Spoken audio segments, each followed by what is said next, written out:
радва и да продължи.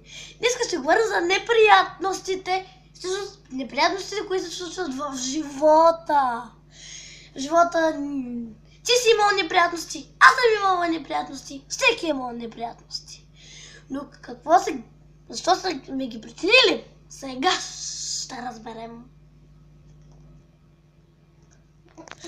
Първо вид неприятност, когато те хванат да правиш пакост. Всяко дете е правил пакост. Но дали са му се карали? Не се знае. Защо си ми скъсала цветето, бе, момче? Кой, аз? Да, ти! Не съм казала нищо! Цветето си е цяло! Защо аз казвам цветето? Ти го скъса. Чакай, момче, никога не цветя по мене! Ето, това е вид неприятност. Цветеца, цвете! За едно цвете ли сте хора? Да, знам, и вие си късали цветя, нали така? Познах от първия път. Няма значение кой е късал цветя и кой е правил други пакости. Нека разберем друга пакост. Сега ще я видите.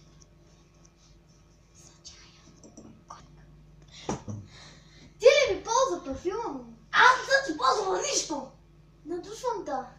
Още ще надушвам. Аз не съм ползвала нищо, ти казах. Ползвала си, така че... Не съм ползвала. Махайте от мене, не ще да те виждам повече.